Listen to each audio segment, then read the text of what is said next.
Kung owner ka, future owner, or researching about plug-in hybrid, welcome sa episode na to. Sure ako, 99.9% dito sa sasabihin natin tungkol sa PHEV, ultimo mga owners hindi nila alam. Or baka lang hindi pa nila na-realize. More or less, first time mo maririnig dito sa episode na to. Kahit na i-google mo pa, hindi to sinasabi. Ryan!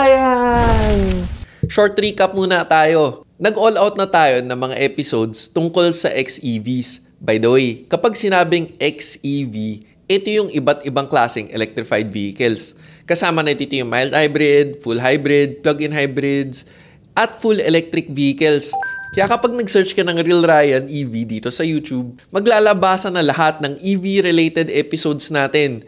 General guide ng XEVs, paano gumagana, actual na tipid, maintenance, cost of battery replacement. Siyempre, meron rin tayong mas pang-specific per technology. Medyo mas editorial nga lang dahil iba ang nasa isip ng iba. Meron mga pang pure electric, full hybrid.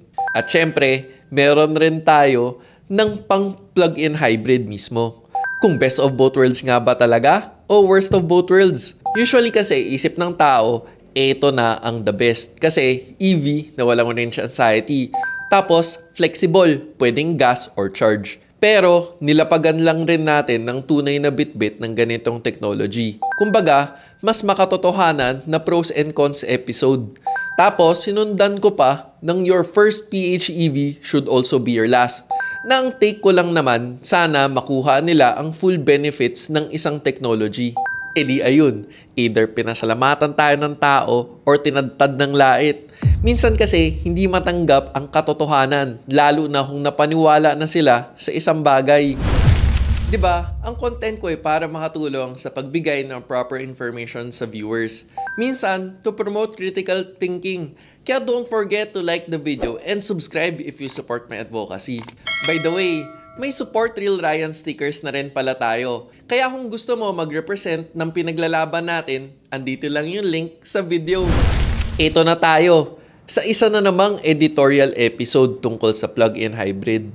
Sa last episode natin, ito ang mga usual comment ng mga tao. Na kesyo practical choice daw and wise to have both options. Perfect daw sa kanila ang short distance pure EV. Reserba lang daw ang fuel tank pangtanggal ng range anxiety. Kaso, paano mo masasabi na practical kung binili mo ang isang bagay tapos yung kalahati pala ay gamit mo lang pang reserba? At wise ba? Buti sana kung binili mo lang at itinabi parang spare tire. Yung in case maflatan ka, andyan. Na-imagine mo ba magbayad ng maintenance para sa spare tire? Kaya, paano ito naging perfect? Tapos, ang sagot, situational kasi. Depende sa sitwasyon mo. Pero ang point ko lang naman, in any situation, may asterisk pagdating sa PHEV. Ang nakakatawa pa nga dito, naging brand wars pa nga na Toyota fanboy daw tayo. Kasi wala daw PHEV si Toyota sa Pilipinas. Dito mo makikita kung gaano kakitid mag-isip ang tao. Wala rin naman full electric ang Toyota sa Pilipinas. Pero, bakit pro BEV ako? Ang kagandahan pa nga sa Toyota, pwede sila maging reference. Kasi sa ibang bansa, meron sila lahat ng technology.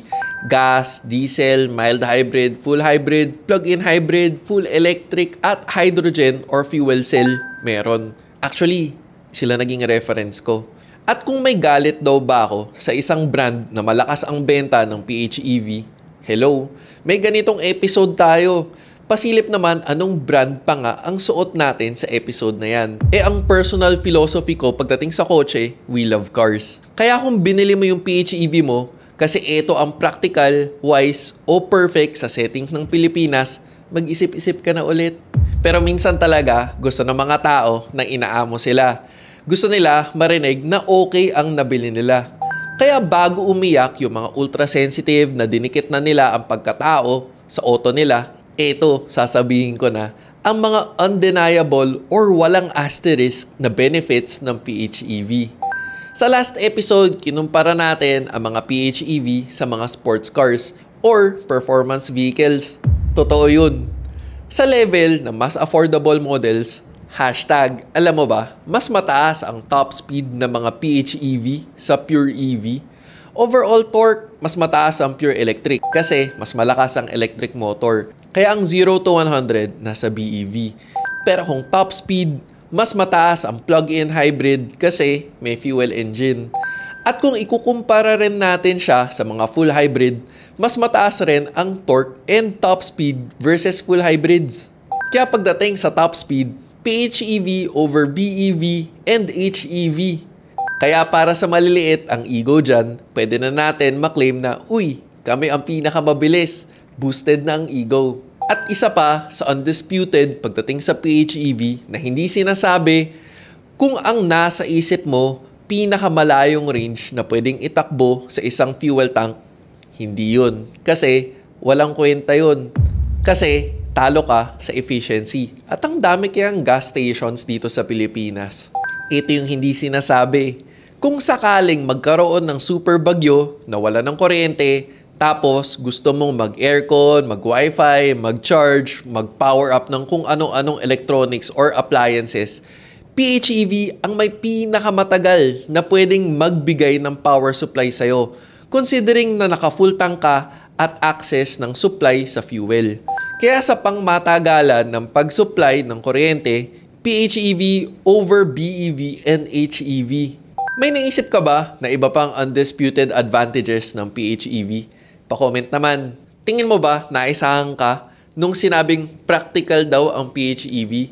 Galing ng marketing, di ba? Gusto ko mabasa ang opinion mo sa comment section. Kung nakadagdag info tong episode na to sa'yo, please don't forget to like the video. At kung hindi ka pa nakasubscribe, baka naman para updated ka sa mga relevant car-related videos. Sana nakatulong. O teka, pag may nakalimutan man ako, comment down below. This is me, Real Ryan, bringing you real talk, real experiences, and real reviews. Don't forget to subscribe, like, and click the notification bell. Thank you for watching. Peace.